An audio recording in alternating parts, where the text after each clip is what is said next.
Is it really as bad as everybody says? And I mean, for $114, honestly, people, how much can you be expecting? Where else are you gonna go get a hotel and basically 2.5 days of food for $114? Unless this is like exceptionally awful, this has to be one of the best travel deals there is.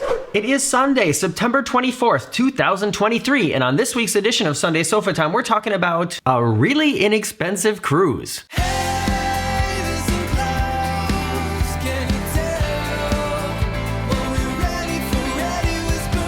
In a recent Sofa Time, I told you about this upcoming mega trip to the United States that I have happening. Here's a short rundown of the plans that you already know about, unless you're a member of patreon.com/veryunofficial. They know everything now. In about a month, I'm flying to Florida, and then I will be boarding the Celebrity Equinox. Then I have a week stay on land where I will be visiting with some friends and going to see some Miami Heat basketball games. And then after that, I'll be on the Independence of the Seas before I fly home. Well, there's actually something else happening. And this is an addition that was booked to this trip after all of those plans were already set in stone. I'm Morgan from the Very Unofficial Travel Guides. I travel all around the world to popular and not so popular tourist destinations to give you a very honest, unofficial look at what it's like to be there. And I also wrote a book called Getting Stitches on a Cruise Ship, available on Amazon now. You'll know from the thumbnail and the title, the cruise line that I'm talking about is the Margaritaville at Sea cruise line. And I'm really excited to try this out because there's a lot of things that seem really appealing to me, as well as a lot of videos on the internet saying the opposite. If you search for Margaritaville at Sea, you'll see a lot of thumbnails with the word worst, horrible, awful, and a lot of this face included in the thumbnail. But there is a very important reason why we decided to book this cruise, and I'm gonna talk about that in this video today.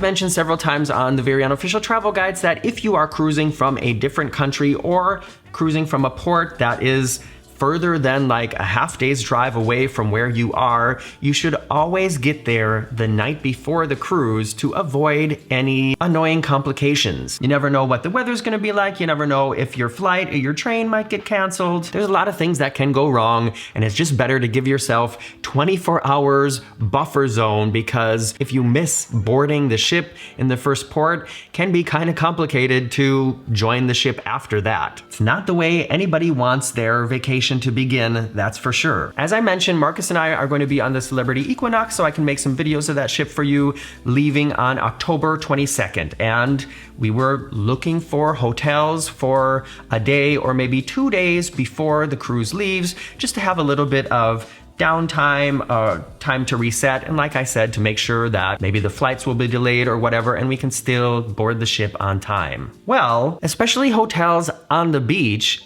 anywhere on that east coast of Florida, from Fort Lauderdale down to Miami, they're not inexpensive hotels. You're gonna be paying $200, $300, $400, maybe $500 a night for a nice hotel with a pool and maybe some restaurants and an ocean view, anywhere on that part of the coast, basically. Of course, there's always the option to stay in a less expensive, like airport hotel, but we just kind of thought, no. We don't want to do that. At least not this time. We have done that before, and spoiler alert, we actually are gonna do it this time, but let me get to that. And while I was doing hotel searches that would fit for our couple of days before we leave on the Equinox, videos from the Margaritaville cruise line started popping up in my feed, and I thought, this could be an option. Margaritaville Cruise Line is a pretty new cruise line under this brand. They only have one ship, and it actually used to be called Bahamas Paradise Cruise Line. Margaritaville used to have a partnership with NCL, and there were Margaritaville restaurants on the NCL ships. That partnership ended, and then the brand Margaritaville has been slapped on the Bahamas Paradise Cruise ship and cruise line. And I have to say, I think Margaritaville at Sea is a really good fit for a cruise line. And I feel like Margaritaville at Sea has been around for a long time, but I was surprised to read that they first launched under this new brand in April of last year. So it's really not that old at all, actually. The ship itself, old, but the rebranding and the name Margaritaville at Sea is only like a year and a half old. And when I was looking at the prices for this cruise, I was so surprised how inexpensive it is compared to just staying in a hotel on the beach for 2 days. So if we just go to the Margaritaville at Sea website right now and look at some of the prices, you can see you can get a 2-day cruise, which remember includes entertainment and food for $114. That's not per person. That's for 2 people in the cabin, including all your food and entertainment for 2 nights. What? So of course I told Marcus, we have to do this. This is gonna be so much less expensive than staying in a hotel, and we get to eat. Of course, there are different prices at different times and they offer different packages. We'll be going into that a little bit because when you book your cruise, you can then also choose add-ons. If you pay just the base price, then what you're getting is your cabin and the buffet, the main restaurant at night, and that's about it. You can see here, these are some of the packages that they offer. There are drink packages, there's internet packages, there's spa packages. Some of them are tailored towards like girls' weekends out and things like that. And because I wanted to find something else to review for people to give them a little bit more information, because I know a lot of times when people are booking cruises, they're wondering, is the drink package gonna be worth it? Is the dining package gonna be worth it? Or who is this right for? Should I book Aqua Class on Celebrity? Should I stay in a concierge suite? These are questions that until you've done it, it's hard to know if it's right for you. And I appreciate sort of finding that out and then giving my opinion on it. I like to help that way. And of course, I enjoy experiencing those perks while I test them out for you. Not gonna lie. So I'm gonna try out this License to Chill package, which is $399 for 2. It's not each person pays $399, it's $399 in total. And that includes a drink package, a spa credit, dinner in the steakhouse, which, what am I gonna eat in the steakhouse? Stay tuned, you'll see. A sparkling wine breakfast in the steakhouse, sort of an upgraded coffee and breakfast package, a wine tasting experience, and some kind of merchandise and bathrobes to use. And I think, that's also a pretty good price when you look at everything that is included. Of course, the quality of the food, the steak and everything, that's gonna be an important factor to see if this was really worth it or not, but we'll find out. As I said, the prices are always different for the cruise depending on if you're on the weekend or if you're in the middle of the week or when in the month. All those things are going to affect the price, but all together with the price of the cruise and this package that I'm gonna try out in addition, we paid $781.90, which is less than $400 a person for basically 2 nights of a hotel, including upgraded food and a massage and drinks. And if we were staying just on land, especially if we were gonna be staying in a beach hotel in Miami, we probably would have spent way more than that for 2 nights, including food and drinks, especially in Miami. So that's why I think this is a really interesting thing to consider if you have a cruise leaving from South Florida and you're coming from a little bit further away. This is a great thing to do for a couple of nights before your cruise. Of course, we're still gonna need to fly there and then stay a night in a hotel before the cruise. So in a way, this doesn't make sense, but hello everybody, it's early Saturday morning. I am editing SofaTime together and I wanted to elaborate on this point right now. I think a better way to do this, or a better way for us to have done this, would have been to just book a really cheap version of this cruise. So not pay to be on a higher deck, not buy this extra package, and then fly into Florida on the same day of the cruise. Because missing a cruise for 2 days that cost you like $114 is different than missing a cruise for a week that cost you thousands of dollars. So I guess if you're really going to use this as a replacement for staying in a hotel before your main cruise, then yeah, probably don't do what we did and then stay in a hotel anyways and then take the mini cruise. Just use it kind of as a buffer Does that make sense? We are staying in an airport hotel in, catch this, West Palm Beach, because the ship leaves from the port of West Palm Beach and not Fort Lauderdale or Port Everglades. This was something I didn't realize until we were pretty far into the booking process. So this is also a new port. I have not cruised to or from West Palm Beach before. We're going to be staying in an airport hotel. The next day, we'll probably just take an Uber to the port. But when we disembark the Margaritaville at Sea cruise, we're going to be taking the Brightline train from West Palm Beach down to Fort Lauderdale. So that's also going to be something that I'll show you in the upcoming video series. Speaking of things coming up here on the Very Unofficial Travel Guides, before you go, please make sure you subscribe, or that you are subscribed. Press the thumbs up, leave me a comment. All those things really help me out. Thank you. This is one thing that I'm a little bit weary of. I'm not worried about not getting there on time. The cost factor of taking a taxi from the ship to the train, taking the train to the Fort Lauderdale station, and then also taking another taxi or an Uber from the train to the port in Fort Lauderdale to board the Equinox. In a way, we're probably going to end up spending a little more money than we would have if we had just stayed one night or 2 nights in a hotel. But it's just something I want to try out because I want to know, what is this really like? Is it really as bad as everybody says? And I mean, for $114, honestly, people, how much can you be expecting? Where else are you going to go get a hotel and basically 2.5 days of food for $114? Unless this is like exceptionally awful, this has to be one of the best travel deals there is. So I'm looking forward to finding that out. One interesting thing about this cruise line, which is something that I don't think any other, at least major cruise line offers, is you don't have to do the cruise like in order. What Marcus and I are doing, we're boarding the ship.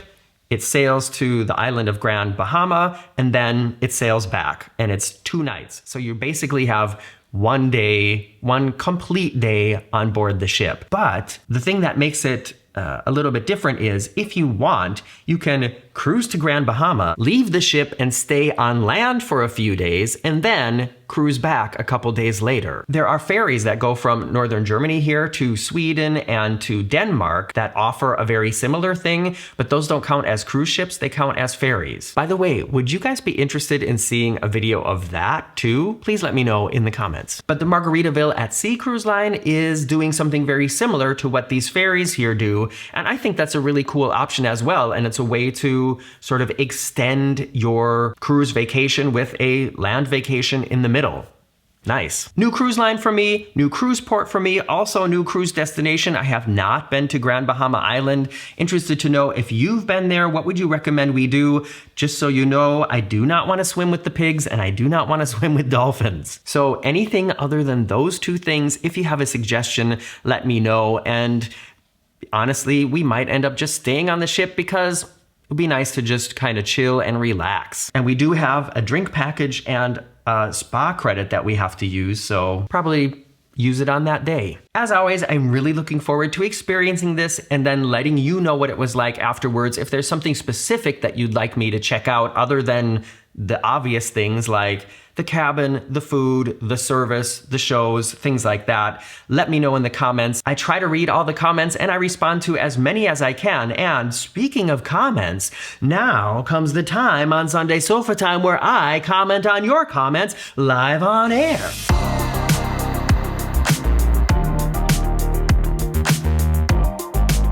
In last week's Sunday Sofa Time, I talked about things that I loved and hated. Gotta put words like that in the titles nowadays or nobody watches the videos for some reason. On my Mediterranean cruise with the Costa Smeralda, these comments are on that video. The first one is from Audrey Ann. By the way, I realized that when I look at the comments in the YouTube Creator app, the name is different than the actual name that shows up in the comments when you just look on YouTube. I don't know why that is, but it is. So Audrey Ann writes, LOL, I had trouble concentrating on your video today. I see that you have an antenna sort of sticking up in your hair. We call this a flu-flu at my house. Love your videos. How did I have an antenna today? I think last week it was kind of like that, right?